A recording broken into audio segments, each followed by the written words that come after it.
G'day everyone and welcome to the Trekzone Spotlight. This happened a couple of weeks ago. Alec, thank you so much for your time. My pleasure. Happy to be here. Show me the piece of paper that says these are the guidelines. CBS has said specifically they will not give you guidelines. They will not tell you what they can do, you can do. They will not tell you what you cannot do because they do not want to do anything that jeopardizes their IP and may create rights. And that's certainly the thing that keeps our donors and us on the same page, is we're all Star Trek fans who want to see more great Star Trek. Even before the legal issues, there were some concerns raised about constant delays, a lack of cast and sets. Many people were concerned that Axanar would take years to complete, if at all. How do you respond to that? Well, certainly, again, are they donors who are complaining? No, the donors are kept update every day. They're updated on what's happening, on the set and what's happening in the production. However, things quickly turned when I asked this question. There has been comments online that a lot of people are being blocked from the Axanar support pages and the donor groups. Listen, this interview is not about me addressing 12 people in a haters group that's not what we agreed this interview was about. You want to talk about... No, certainly not. And I'm not trying to pander to those haters, but... we have 20,000 donations and 10,000 people. Let's deal with what we're doing and what we're making, not... There's 10 guys who hate my guts who are trying to cause problems who you're obviously listening to. That's, I'm trying to get I'm trying to get both sides of the story. The problem is that Trekzone.org has been blocked from all Axanar Facebook pages and Twitter feeds. We are a blacklisted, or I am. There is no one else with Trekzone.org. I have been blacklisted by Axanar for some reason, and I know that it's taken 3 months for us to sit down together, but so I'm not quite sure. At this point, I'm going to ask Mike Bawden to join us on this. I don't want this to be antagonistic. You were the one that said we rejected an interview, which was not true. We didn't reject an interview with you. And you said to me, Alec, that Mike had requested all audio to be postponed. I would love to have a positive interview, but if it's constantly going to be trying to bring up dirt that we're not going to... No. All right. I don't want this to be... you dragging dirt into this and trying to drag Axanar down. If you want to have a positive discussion about what Axanar is, we would love to do that. But I have a lawsuit that I'm dealing with. I'm not interested in addressing every single little hater online who you're bringing up over and over. This guy said that they're not even involved in Axanar. They're not donors. They're not involved. They're just haters who are hating on us. And you were blocked because you started retweeting things from the haters. You claimed that we rejected an interview request, which we never did. I was blocked before then, Alec. I know exactly when you were blocked on Twitter, okay? Because I saw the retweet. If you want me to unblock you, and I'm happy to do all that stuff. I don't want an antagonistic relationship, and I deal with you've been granted an interview because I was told you could deal with this in a professional way. I just finished Wired magazine. I just finished Space.com, and they don't dive into this guy said this and this guy said that. They deal with the professional aspects of this. The reason we don't grant interviews to bloggers is because we don't want to get down in the mud with the haters on the haters group. That's not what a professional journalist does. Joining me from his hometown of Iowa is PR manager Mike Bawden, and from Axamonitor, Carlos Pedraza. Gentlemen, thank you so much for your time. Happy to be here. Hello. Now, there obviously is a need to keep a lid during legal proceedings. However, Alec has done interviews in the past. What makes bloggers so different? With Alec and with Rob Burnett, we have been working on trying to, create a very specific dialogue for both of them so that they don't end up speculating about things in the future, talking about matters that may have direct influence on the legal case that Axanar Productions finds itself in. Some days we're more successful than others. In the case of the interview that they did with you, Matthew, I don't think Alec was particularly successful. That's why when he called me, I think as you'll play in a clip here shortly, you'll hear me say, and that's all that you really need to say about any of that, which was his cue to get off the phone and to go ahead and end the interview. I think, Matthew, the thing, and I'll just, since Mike's on the phone, is, you need to yes, I know you're a blogger and not a journalist. You're telling me that's fine, but you really need to do your own work. And it's you cannot just it's in the United States we call it the false equivalency. The false equivalency is that those haters' opinion is every bit as valuable as ours. You need to make you need to make a decision about where the facts really lie and what are the motives of those haters and why are they so vociferous? Why is Michael Hinman the creator and admin of a group of haters who do nothing but attack Axanar? What is their vested interest in seeing us fail? Why do they want to see us fail? Because they clearly do. And those are all things you should talk to Mike about, because I don't really want to get into them. I just want to tell you that, anyone who looks at what we've done can see that we've been as more transparent and more accountable than any other fan film ever. And we're trying to do things that no other fan film has done. And those are kind of the things I want to talk about, not social media, which is just, Michael has trained me very well to stay away from social media as much as possible, because I'm not going to get down in the weeds with a bunch of, with the Hinmans and Pedrozas of the world. Exactly. And I think you said enough about that. All right. Good. So I'll let you go. Matt, you and I have a good conversation on email. And Matt, if you've got any more questions, I'm happy to answer them. You hear that? Fantastic, Michael. Mike, So thank you. thanks, Mike. I'll go back. I'll call you back. Bye. We think it's important that there are opportunities for Alec to present the story from Axanar Productions' point of view. The problem, of course, with a lot of people is that when they start talking to the media, they don't stop probably as judiciously as they should. I think that's a very gracious way of putting it. And imagine my surprise. I think that the problem is, and I understand the strategy, your strategy, Mike. It's a wise one, which is, you want your side of the story out there. You want to make sure that it gets heard, and I don't have a problem with that. I don't think most people who are approaching this case from the point of view that is not ruled by emotions around Alec Peters or the production sees it that way. However, I think that the tack that Alec took in that interview, which was basically to dismiss everything that is not high-level, 30,000-foot view of the case as being, invective, promulgated by haters, it doesn't take him very far, because the reality is that there's a lot of stuff out there amongst the blogs, amongst what Alec calls the weeds, that are legitimate questions, that are based not on invective, that are based not on emotions, but are based on analysis and research and looking at quotes that Rob Burnett has made, that Alec Peters has made, that other people associated with the production have made, and they're legitimate questions. And to have them sort of dismissed with a broad brush under the guise of it being, bloggers' opinions, I don't think does a great service to the kind of issues that we're facing here around copyright, around fan films, about the ability of fan films to continue to exist, which is where my point of view comes in, because I've never met Alec. I don't have any particular grudge to hold against him. My interest in the case is because my career as a screenwriter and as an independent producer came out of fan films. That was my film school. I would love for other people to be able to spring forward in their careers starting out in a place like fan films. The fact that those films are now under threat because of this, that's where my interest comes from, and I think I've been above board about that.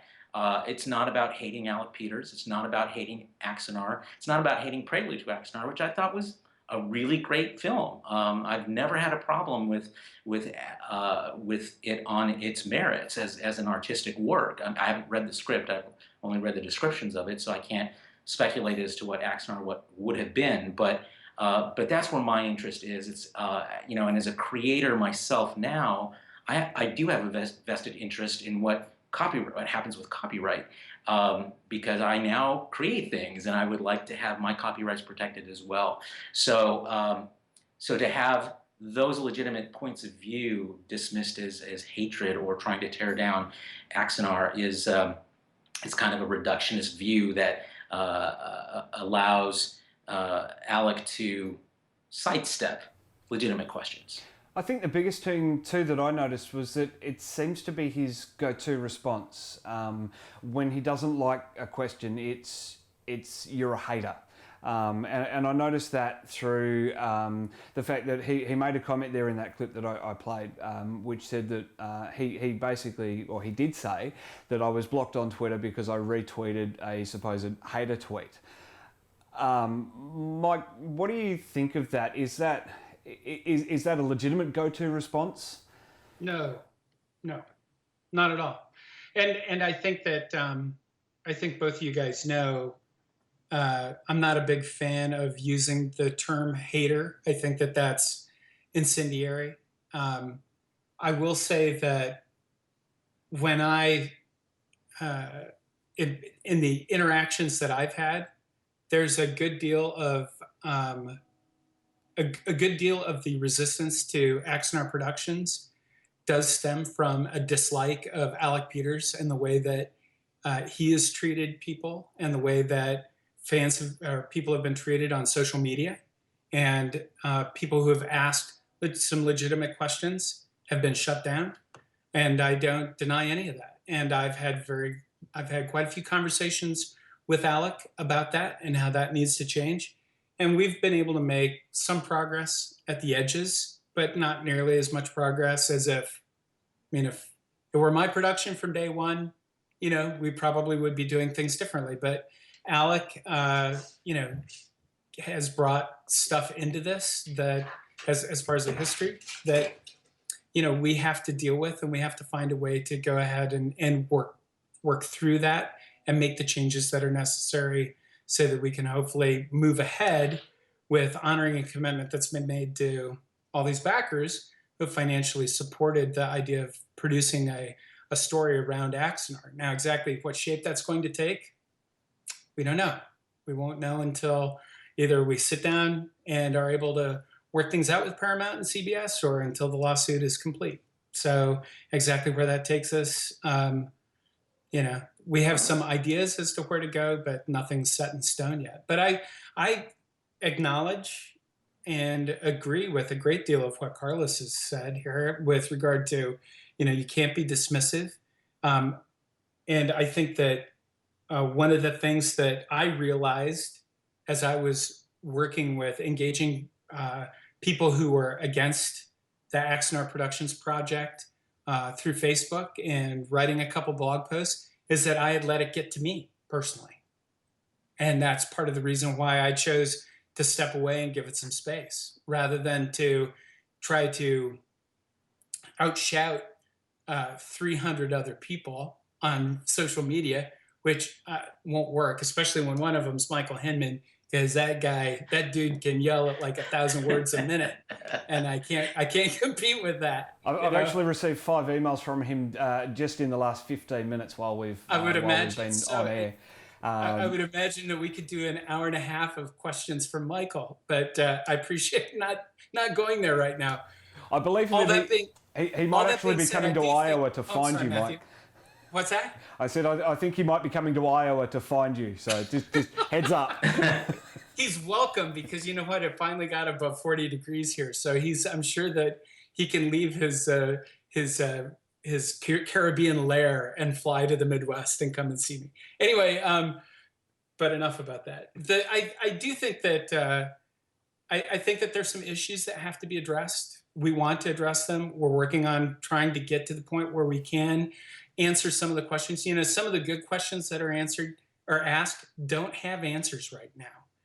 They're things that we have to know, or we really need to know more specifics about, exactly what the concerns were from CBS and Paramount that made them go to the conclusion that they would go ahead and sue for damages. And is there a way that can be dealt with? You've got 45 plus years of tradition with fan films where If Paramount or CBS didn't like something, they contacted the fan film and things got worked out. Well, that didn't happen in this case. Now, exactly why, we don't know. We hope to be able to find out. We hope to be able to make whatever kind of changes need to be made in order to be able to do that, because whether people want to believe this or not, there is a great concern about fan films from Axanar Productions' point of view as well. Well, and I believe that. I Yeah. believe that. But the idea that somehow there's this huge hanging unknowable mystery about why CBS and Paramount are suing Axanar, I just don't think flies. I think they've made pretty clear in, you know, 2 legal complaints and now an opposition to the motion to dismiss, what their beef is with Axanar and how that is different from what we've seen with other fan films. And again, I know I've produced 2 of them, you know, we have always been very sensitive to the notion of making sure we stay on the right side of CBS and Paramount, and they do deal with fan films in a very tolerated way. You know, there's so much invective from Axanar supporters aimed at CBS and Paramount that talks about them being, you know, soulless, greedy corporate heathens, when in fact we do have, you know, 4 decades of experience that shows that largely when it comes to fan films, they have not gotten in the way. And because of their copyrights, there's not much more than that they can do. You know, in Alec's interview with Matt last week, you know, we heard him spend a lot of time talking about how there are no rules promulgated by CBS around fan films, and as if that's a mystery, and it's not a mystery. Most intellectual property attorneys can tell you exactly why, and I quote them on Axamonitor, which is basically that, you know, any formal rules that they put out establish a precedent around what they're willing to give away around their copyrights that they're just not willing to make, nor should they. Star Trek is a valuable property and piece of intellectual property for CBS and Paramount, and they're not going to constrain their own ownership of that intellectual property. So, you know, while Alec spent a lot of time lecturing Matt about how there are no rules and how it's all Patty Wright's fault and she doesn't know what she's talking about, or that she's lying, or that, you know, I don't know what, but there's a lot of discrediting going around. You know, I myself have never really, I don't have those rules posted in Axamonitor because I've never been convinced how legit those rules are. I just, you know, I've never seen them, therefore I haven't posted them. But the reality is that if you look at the 4 balancing factors around fair use, which is one of the sort of evolving defenses that Winston Strawn is developing for this case, you know, there are 4 things around the type of infringement, about the nature of it, about how much is being copied, about the commercial impact, that provide some pretty good guidelines about what you should and shouldn't do. And that last factor, the one around commercial impact, that's the one that I think is the bright line that Axanar crossed. You know, you look at what they do online, what they offer online, in terms of the donor store, a full line of merchandise that includes apparel and books and DVDs and Blu-rays and coffee and, you know, Starship models, patches, products after products after products that are being sold under you know, the label of a donation. But the reality is, people pay money, they get a product, and that's a problem. I know from some of the background conversations I've had with people in a position to know about where CBS is coming from on this, that the whole labeling of the production as a fully professional independent feature set off a lot of alarms at CBS, and no other fan film has done that as well. Those are 2 bright lines crossed by this production that fly in the face of whether or not the rules that supposedly exist or may not exist are out there. They do fly in the face of those 4 balancing factors around fair use that are in the copyright law that provide actually a pretty good set of guidelines for what you shouldn't do as a fan film.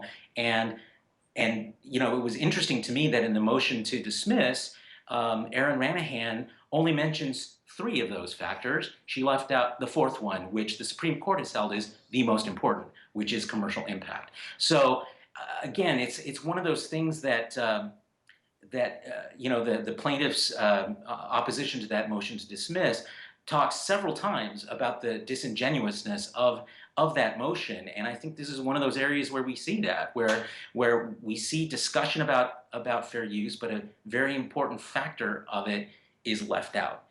You know, we see again and again Axanar trying to have it both ways. We're a fan film, we're not a fan film. Then we're sued, so we're a fan film again. You know, we have a warehouse that's not a studio. Well, it is a studio, but it's not. We're not for profit, but they are a for-profit corporation registered here in California. Well, we're planning on being a nonprofit. Well, you know, there's a law here in California called the Nonprofit Integrity Act that says you cannot call yourself a nonprofit until you're actually a nonprofit. And that hasn't happened. I've asked several times publicly, where are we in that process? Have you constituted a board of directors? Have you set up bylaws? Have you made an application to the state of California? Have you started putting together materials for the IRS to rule on the 501c3 status? I mean, there's a whole process, and I've laid it all out on Axamonitor that you have to follow to become a nonprofit organization. We don't know where Axanar is along that process. And until we do, the only legal record we have of what they are is a for-profit corporation that announced publicly that they had for-profit intentions, commercial intentions for this studio that was funded by donor donations that were supposed to go for the production of a fan film that instead are being diverted for the building of a business. And again, another bright line that I think CBS saw was crossed by Axanar. No other fan film has done that. And I know, Mike, that you're ready to talk about how Star Trek Continues and Star Trek New Voyages also have studios.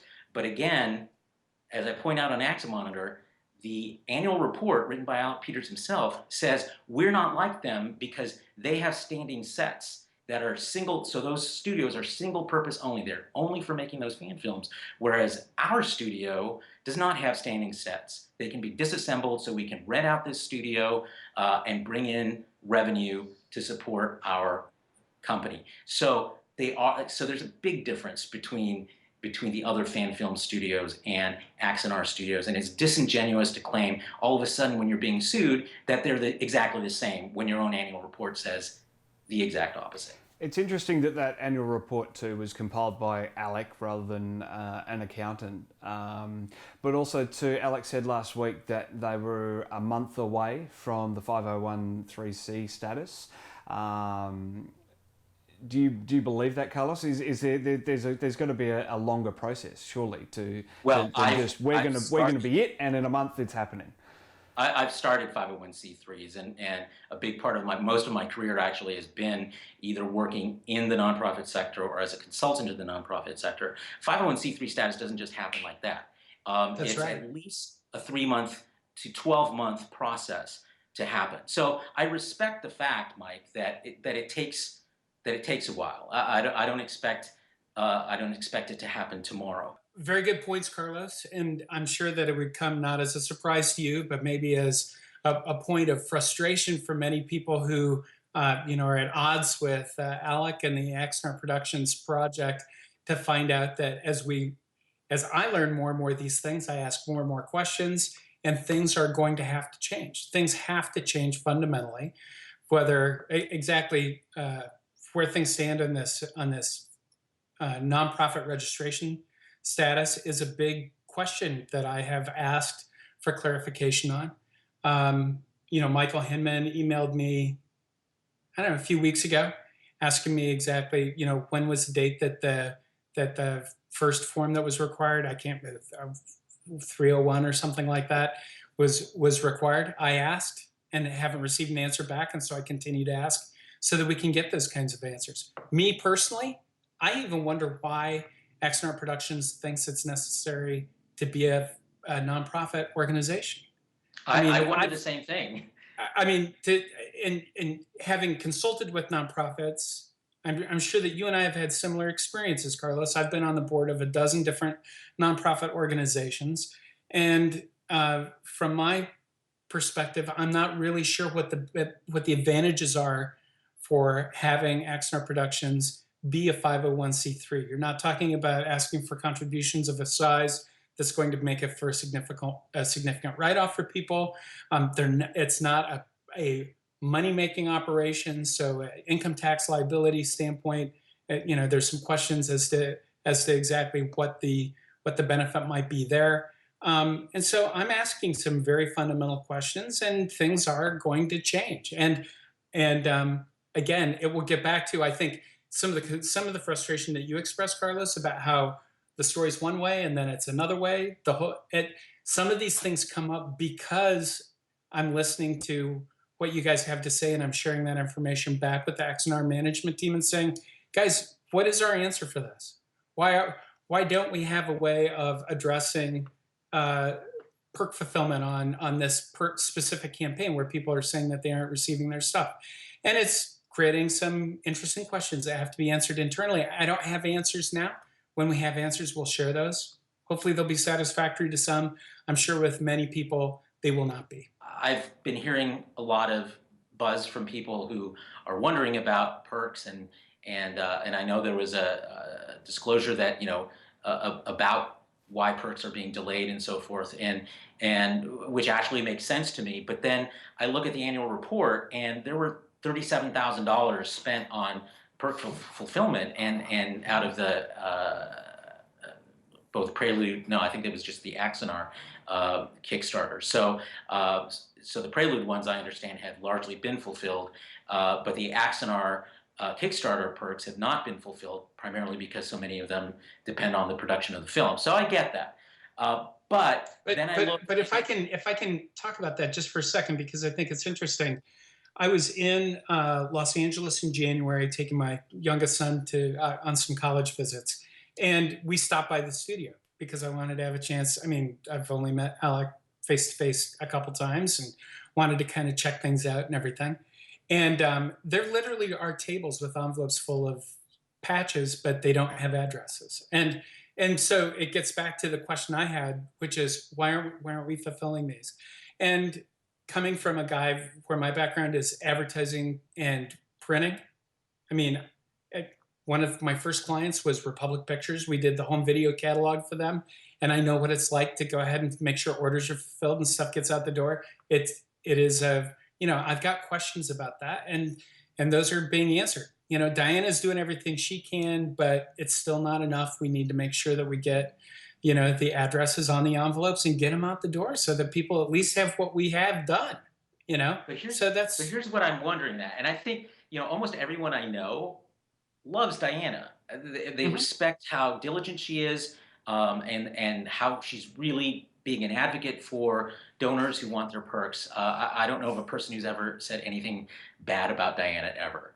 So it's not a reflection on her at all. My question is, we're seeing perks pop up on eBay for hundreds of dollars, some of them. We're seeing, and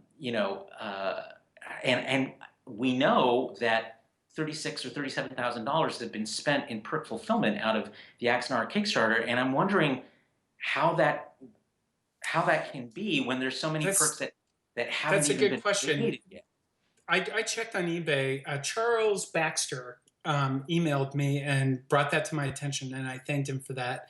And I looked on eBay. There were 8 Axanar perks for sale on eBay, and they were being offered by someone in Michigan. And I have not been able to determine who that is or anything, but those appear to be either Prelude perks or prototype patches that were sent out, and I'm not clear as to exactly how that happened. So again, a lot of them are Starship models, Korolev, yep. Ares, and so forth, both the pewter models and the resin models. So they pop up, and go on eBay all the time. So the number 8 is probably accurate as of the day that you looked, but it fluctuates day by day depending on sales. That very well could, But yeah. yeah, but I'm less concerned about the eBay part because again, I just don't have any evidence about who's selling them and where they got them and so forth. My concern really is much more about the amount that's said to have been spent or reported to have been spent out of the Axanar Kickstarter on fulfillment when most of those perks can't be fulfilled because they haven't been created yet. So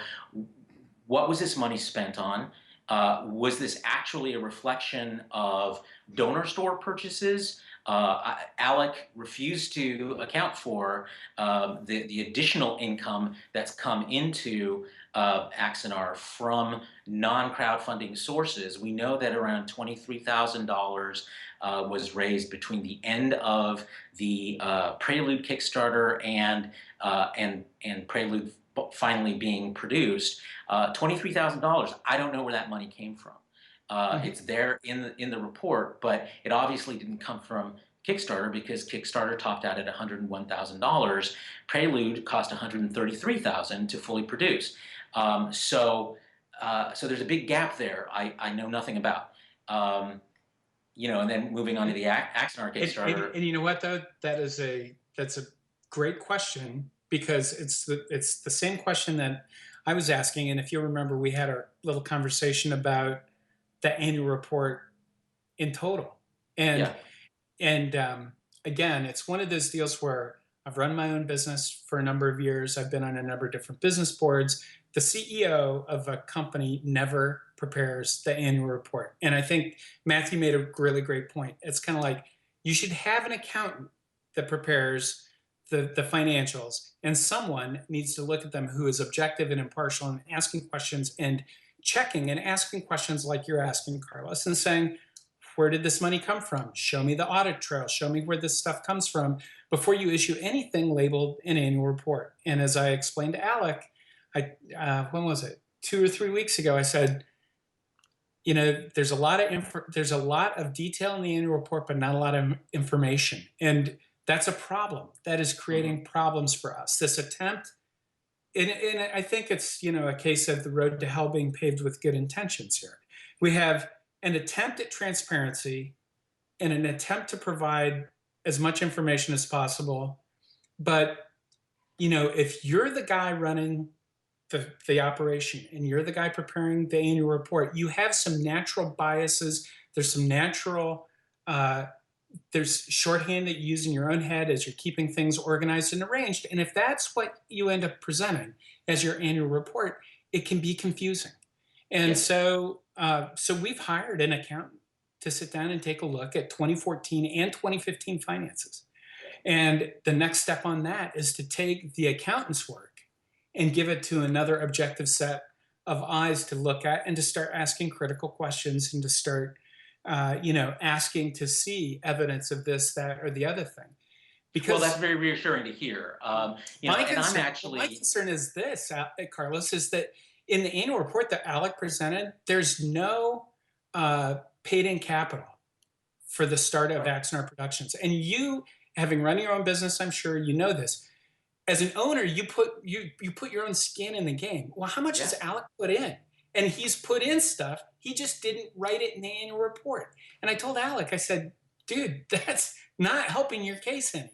We've got to make sure that if we're going to be sharing financial information, it's complete, and it needs to be, and it needs to balance, and it needs to make sense, and it needs to be able to answer the basic questions. Now, do we want to get into nitty-gritty detail? No. There's certainly a point where you reach where it's like, do you really need to know all of this? I mean, and the question there is going to be like, where's that line going to be drawn? I would imagine, Carlos, you would like to have the line drawn one place, and I'll probably want to have the line drawn somewhere else. And Matt will be going like, why can't these lines come together?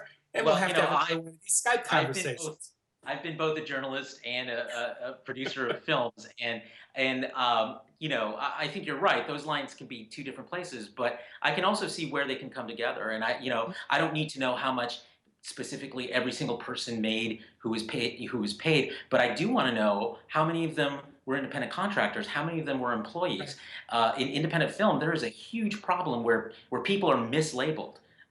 They actually are employees, but really were, but were in the budget as independent contractors. And there's a big tax difference, a different tax burden on the production, and we just don't see how it's not in there, and it's a potential big problem for Axanar, and I say that not necessarily because I need to know those specifics about each person so much as the IRS is going to want to know, and believe me, they're going to be a lot meaner than I am around these questions. Oh, yeah. So my concern is less about having to have every single detail in that budget than seeing that details are taken care of. Hearing in Alec's own words that the money they're spending for payroll of their construction workers is not broken out under their salary line items, but instead is combined with the materials and costs for set construction. That blew my mind as a small businessman. So that's really the kind of stuff that I would like to see addressed. And I guess my problem isn't, I'm actually willing, Alec may not believe this, but I'm actually willing to cut him a lot of slack in this, because I've been in his position where you're the one guy in charge of so much, and yeah, some stuff falls through the cracks. But you have to be willing to say, stuff fell through the cracks, I'm going to fix this. Right. And you've just said that, which is great, and I'm glad that you're there talking into his ear about this. But the fact is that in his interview with Matt, see, I'm bringing you back to this, Matt. In his interview with Matt, we gotta wait. Gotta keep Matt away. I thought I'd left. Getting ready to duke it out in the parking lot. Hey, I'm back. I'm here. Alec continues to tout this annual report as the sine qua non of openness and transparency amongst fan films. And the reality is, it's not. It is not open and transparent. It obfuscates a lot. And I don't even believe necessarily that it was from any kind of malice or trying to misrepresent, as much as it was exactly what I actually agree with you about probably why and how it happened. But the fact of the matter is, when you see that it has happened, your line should be, I'm going to fix that, not, but it's the best annual report any fan film has ever produced. And maybe it is, but it falls far short of what people are really owed when you say that you're accountable and transparent and open, and that's just not the case. All right, let's hear another comment from Alec. We're granting you this interview, and I would like to continue to have this conversation, but it's got to be, this, I don't believe this was not one of the questions that Mike Bawden approved. So you're basically... Mike actually requested questions to be screened and vetted ahead of time. And I refused that, because that to me does not sanction an interview. That's me providing the Axanar line, and as an independent person, not affiliated with Axanar, I don't think that I should be pandering to all of the positive questions. I should be entitled to ask you some of the harder questions. Well, let's talk to Mike about that. At this point, this is all off the record.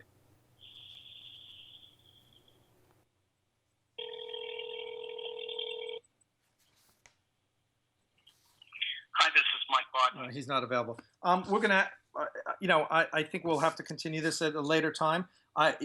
Listen, I came on here in good faith, and I expect to be treated, with a modicum of respect. If I'm happy to unblock you on all the media you're blocked, tell me what you're blocked on, and I'll unblock you right now. You're blocked on Twitter.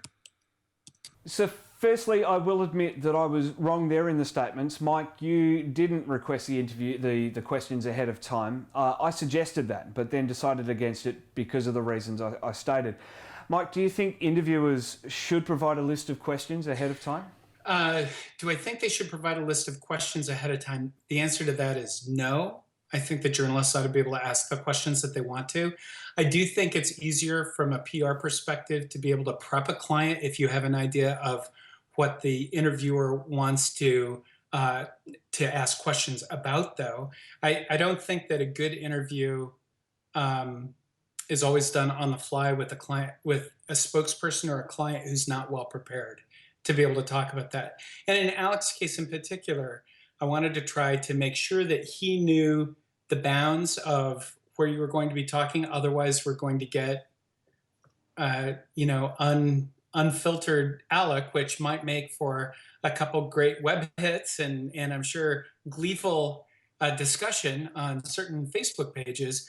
But, from an overall quality standpoint of actually talking about issues substantively, trying to work through things, trying to arrive at points of either conclusion or identified disagreement, I'm not sure that that's always real helpful. Well, if I could offer some advice, Sure. because I've sat in Mike's position before. I worked in PR. I was a press secretary for the governor of Washington State, and so it's fair game in the world of journalism. If you could get the questions in advance, I wouldn't say no. But that rarely happens. Mike didn't say no. When I offered to send the questions, he didn't say no. I could imagine he was doing a happy dance in his study. And for legitimate reasons. Like I said, I've sat in Mike's position. I would do the same thing. But there's some questions that are going to be asked. And this particular question was one of them, which is, why are you booting people off your pages? I mean, it's been a huge issue. Everyone who writes about it talks about the fact that that dissent is muted and people are called names and all of these things. That's a talking point Alec should have had ready to address. I could write that for him. I know exactly what I would say if I was him or if I was you, Mike. Right. And Carlos, it's been written. Use it. It's for clients. Whether they use them or not is a whole nother matter sometimes. And he says in it's been well trained by you. In the case of social media, in the case of the donor store, and in the case of refunds for donors, those are three things I don't have any direct control over. And I make lots of suggestions and I propose lots of solutions. And like I said earlier, we are making some progress. And I think that I think we're going to get there. From my perspective, part of the problem here is not a problem that's unique to Axanar Productions, but is something that you see happen with organizations that have phenomenal success on platforms like Kickstarter, where a project turns into a company. And those are two completely different things. If you were a freelancer and you want to put together a graphic novel and you are the illustrator and the writer, it's just you, baby, and the printer. And that's what you're raising the money for. You start doing projects that are the essence of collaboration, things like films or television shows or things like that. And it's very easy, especially if you're successful through a crowdfunding platform, whether it's Indiegogo or Kickstarter, or even if you just have like a really cool idea and people throw money at it. It's very easy to think, well, it's just as easy to go ahead and start a company and do this and do this and do this. And like I try to tell clients, our recommended approach to business is ready, aim, fire. And unfortunately, most of the clients that we get have followed a strategy of ready, fire, aim. And so what you have to do is you have to re-aim. You have to sit down and say, what are you doing? You're going to have to stop some of these things. You're going to have to walk some of this back. One of the things I know that is a frustration to people who are both fans of Axanar and who are actively working against Axanar is that there's some things that Alec and Rob have said that we're saying like, no, we're just not going to do those things. We need to walk some of the speculation back. In fact, we need to walk most of the speculation back. And I believe that this was advice I gleaned from our man, Carlos Pedraza over here, is that he said, say less, just talk about things that are substantive. Don't speculate about what's happening in the future. That's where you end up in trouble. And so when you start talking speculatively about, oh, we're going to do this, or we're going to do this, or we're going to have this new idea or this new series, or we want to option this project from this author, you don't talk about any of that in advance. You don't discuss it. Here's another comment from Alec. I have a strong belief that both sides should have a say in the argument, and I'm not Yes, and I'm quite happy to admit that Michael Hinman and I and Carlos from Axamonitor, we have spoken and we continue to speak. This is my declaration, but I don't want to be 100% on either side. Right. Well, I think what you as a journalist have got to do, and I've got Mike. I'm chatting here with Matthew, and we had a good conversation, but he's starting to get into the social media wars, and I really don't want to talk about that. I think that's your job to talk about that. I think if you don't want to talk about that, Alec, then you shouldn't talk about it. In fact, we're making a specific point of trying to keep you out of all that stuff. Yeah. So I've told Matthew to talk, to talk to you about that, because I don't want to get into talking about Michael Hinman and Carlos Pedraza and those. My point to Matthew is, we're off the record right now, but my point to Matthew is that, listen, you can't give equal weight to people just because they have an opinion. That as a journalist, it's your responsibility to do the work and figure out, where the story lies. But that's something that you and Matthew can talk about, and I'm sure you'll talk about it at length with him. I want to stick to Axanar and whatever I can talk about in the lawsuit. He's asked me questions about the fan films, which have been great, but I think the anything about social media needs to go through you. Yeah, absolutely. I also unblocked him on Twitter. Pardon me? I also unblocked him on Twitter because he was blocked. Oh, well, that's good. Yeah, so he's cleared.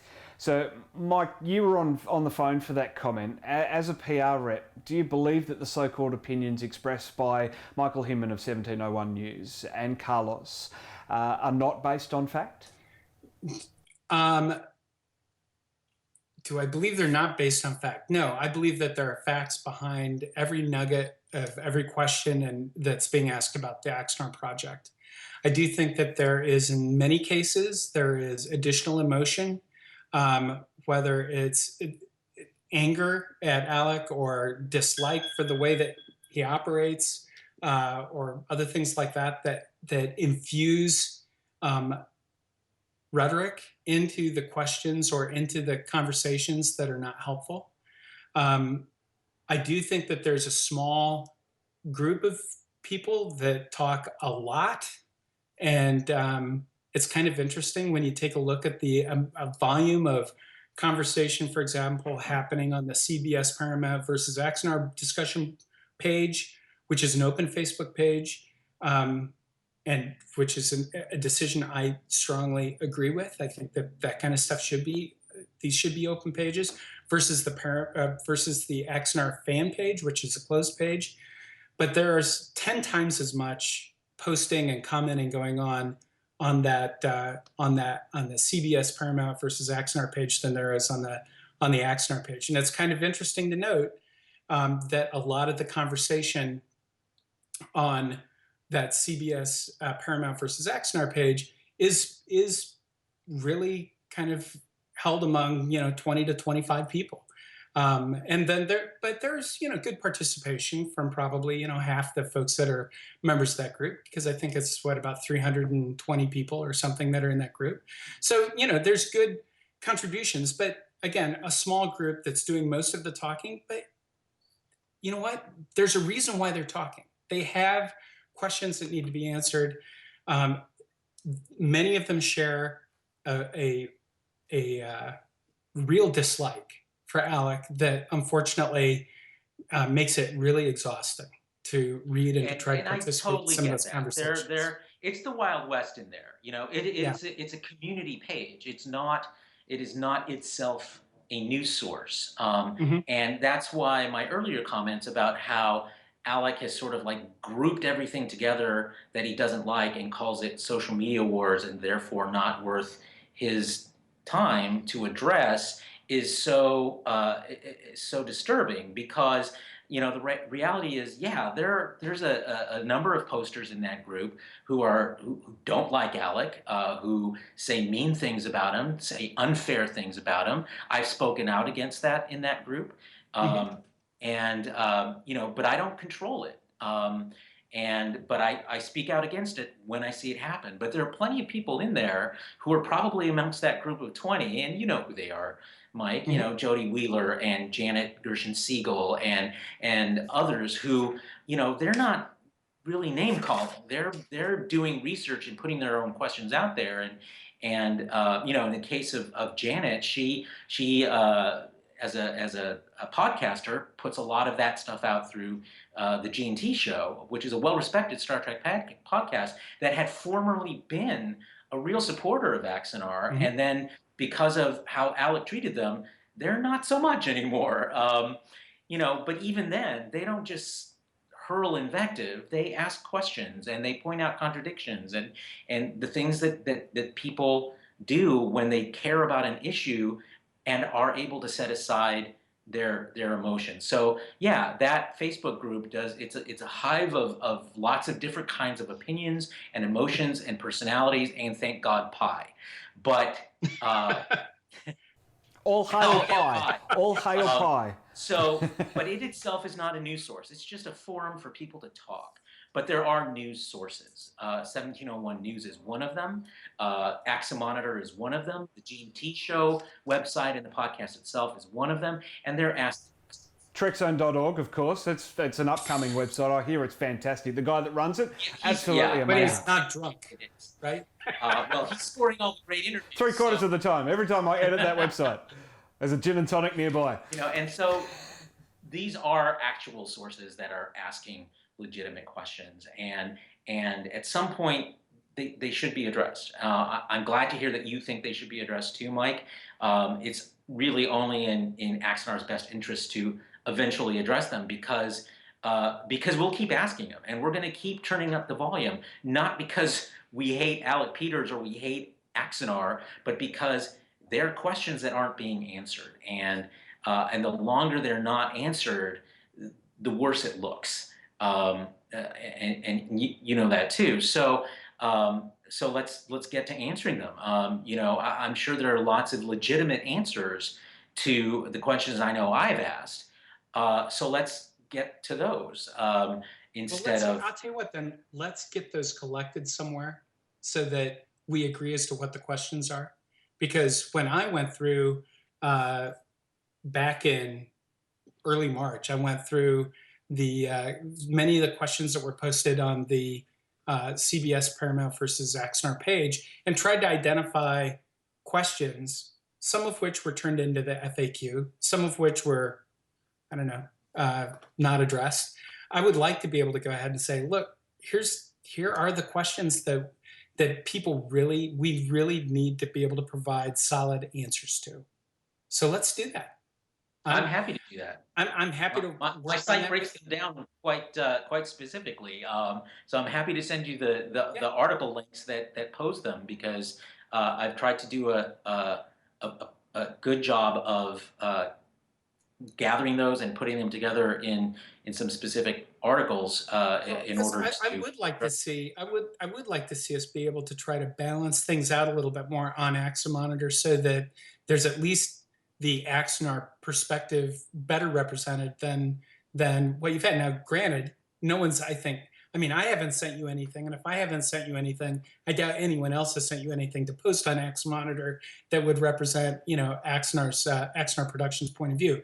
So that's not, you know, that's certainly nothing against the work that you're doing there. But I would like to be able to see if there's a way that we could get more of that perspective down there, so that we can work on framing the debate, or at least what I view as a debate. Now, I understand there are plenty of people who don't see where there's any room for debate whatsoever. But I think that if you've got questions, if we can identify what those questions are and try to answer those, you know, I think, Carlos, you and I have a good enough online relationship that you'll tell me if you think I'm not getting to the point on stuff. And on some of those things, some of the questions I'll ask, if I don't have answers to them, I'll keep working on it until I get answers. You know, I still have questions in the comment queue on the Axanar Productions blog that need answers, and I don't want to post one those of them's comments mine. until I can provide. Yeah, I know, but I want to be able to get answers to things before I post that there. You know, because I want it to be complete when I put it up there. Carlos, I want to ask you point blank, and you have touched on it throughout this podcast. Do you want to see Axanar fail? I have no. Point blank, without any sugarcoating, there's the question. No, I don't want to see any fan film fail. Again, my interest, and I state this very explicitly, is that this case, it's about the case. It's not about Axanar, the production. It's about the case and the ways in which it imperils other fan films and the ways in which it threatens copyright. And that's really the core of what drives my coverage of the case in Axamonitor. And I don't want to see any other creative person fail. I've had a number of tussles with Rob Burnett on Twitter and on Facebook. And the fact of the matter is, I respect Rob Burnett. I want him to succeed in his career. I know that he's a big Star Trek fan. I'm a big Star Trek fan. I know how wonderful it is to produce Star Trek. I've produced 13 episodes of one Star Trek fan film and several episodes of Star Trek New Voyages. It's a heady mix of pleasure and pain, and it was really rewarding for me. I don't want to deny that to anyone else. My concern is really just about the repercussions of the actions that Axanar Productions has taken that are actually set apart from the production of a fan film. And the fan film community has largely been a self-policing community that in the past, and I've been kind of away from it for the last few years because I've been, writing and producing 3 feature films, but largely in the past, we policed each other. If someone, was trying to sell T-shirts or doing direct sales of DVDs, the other fan films will say, hey, cut that out because that's crossing a line. We didn't need CBS to tell us that. We didn't need rules to know that. And the idea that without rules, it's the Wild West, I think it's disingenuous. And the journalist in me, I was a reporter for the Associated Press for years. That kind of contradiction, these public contradictions, it kind of rubbed me the wrong way and made me want to dig deeper, and so I did. So no, I don't want to see any fan film fail, but I do want fan films to keep from failing themselves. The biggest thing in the last decade and probably a couple of years since Enterprise went off the air has been called the golden age of Star Trek fan films. Do you think that it's sort of, to either of you guys, do you think that it's inevitable that we've sort of reached this point where everyone's trying to beat each other in terms of quality and production levels and that sort of stuff?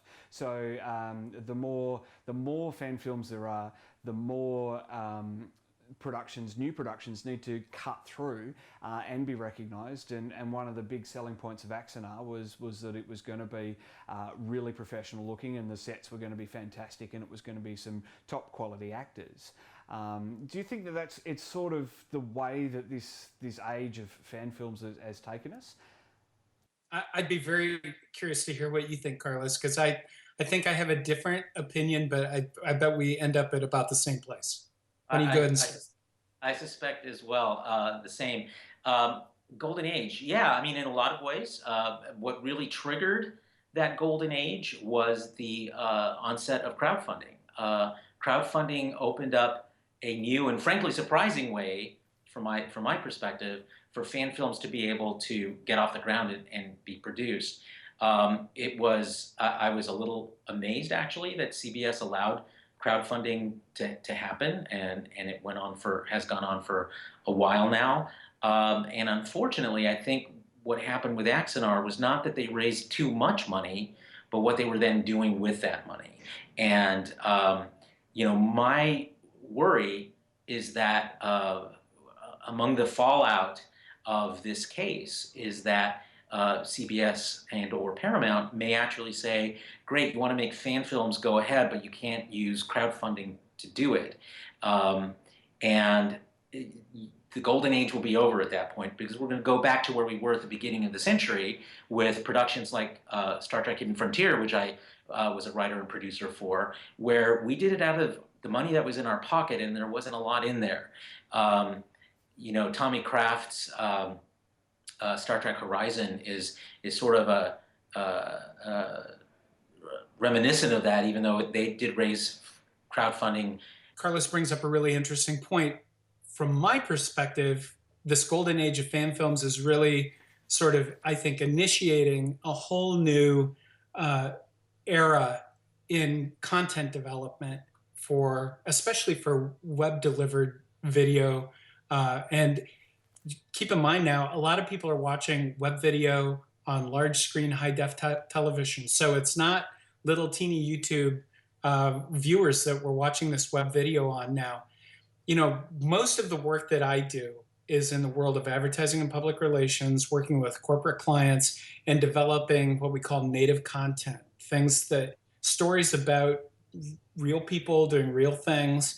And I just this afternoon, got an email back. I've got a $200,000 budget to produce a project like that. Now, while who knows what the future of crowdfunding is, I think websites like Kickstarter, Indiegogo, and all of those other crowdfunding sites have a definite place. I imagine that they will continue to fine-tune their offering, and hopefully creators will be able to continue to find that as a real source of funds for their projects.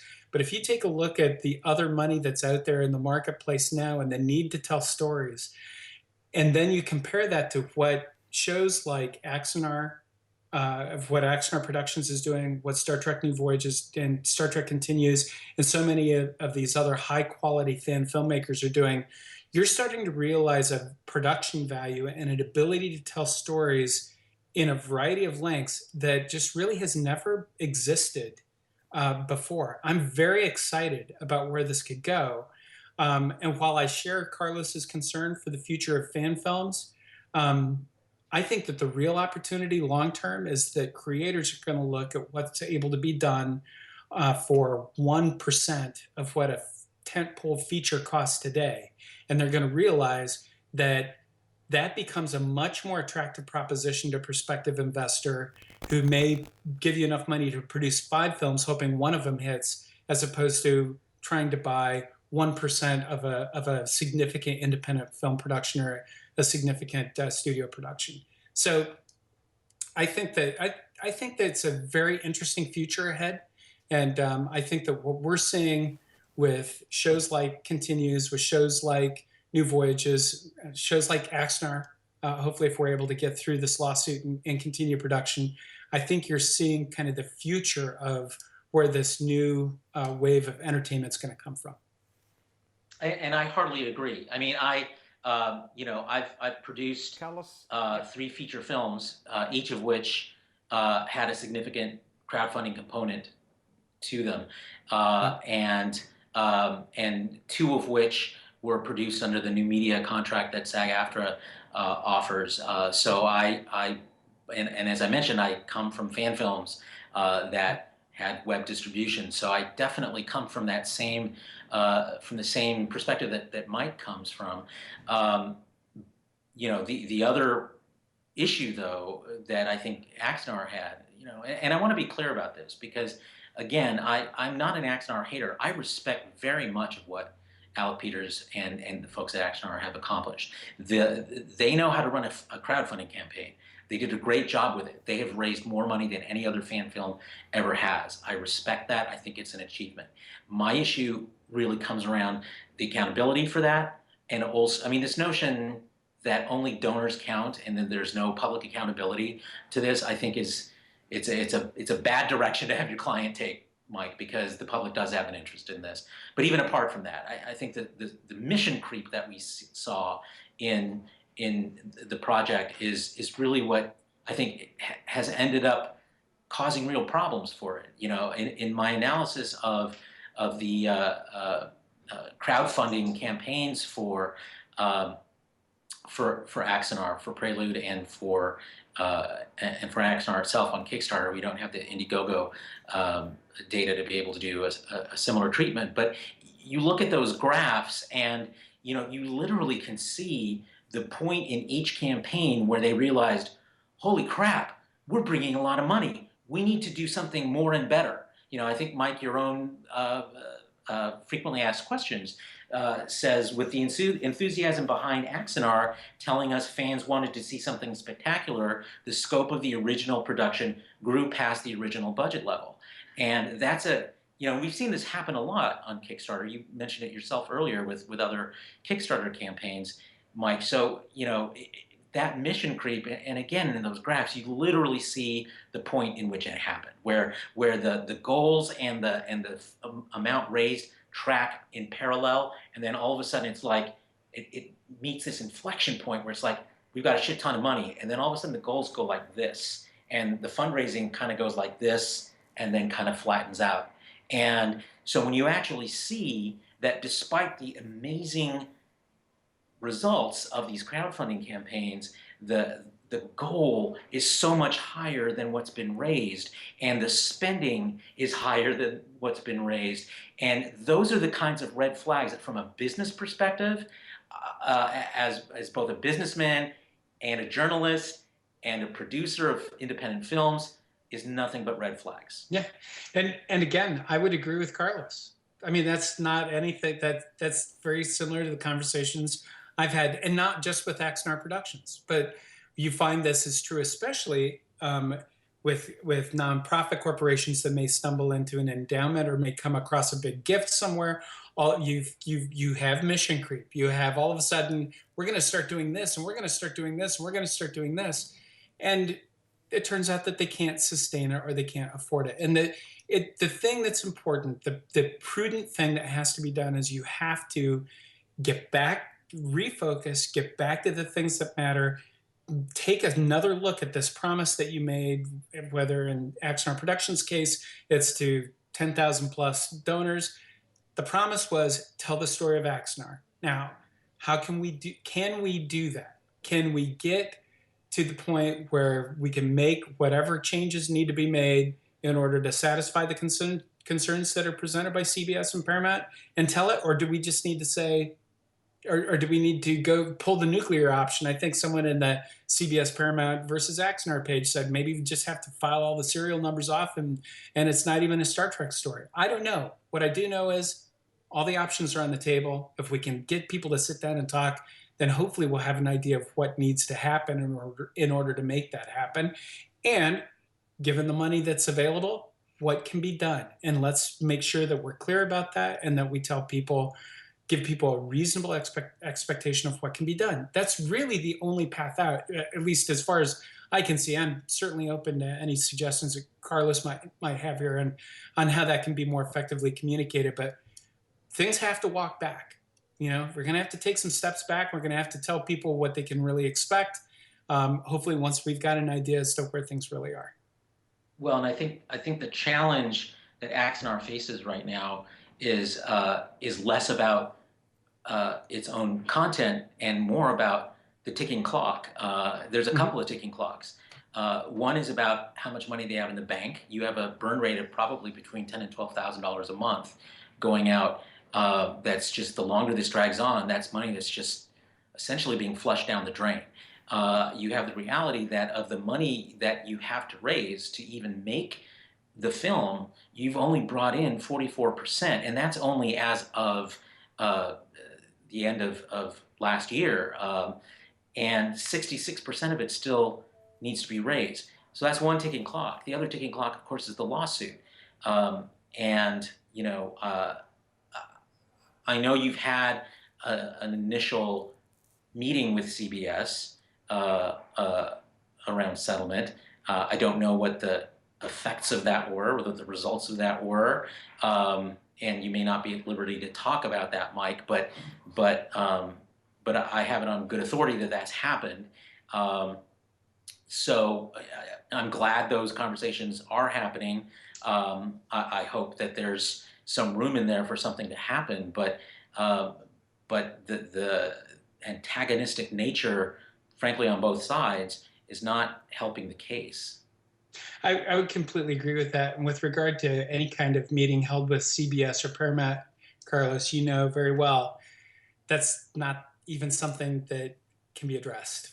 So, I mean, even if it did happen, I can't address it. And if it didn't happen, I don't want to try to address it because I don't want to impact the situation. So unfortunately, we can't go there. I would love to be able to go there and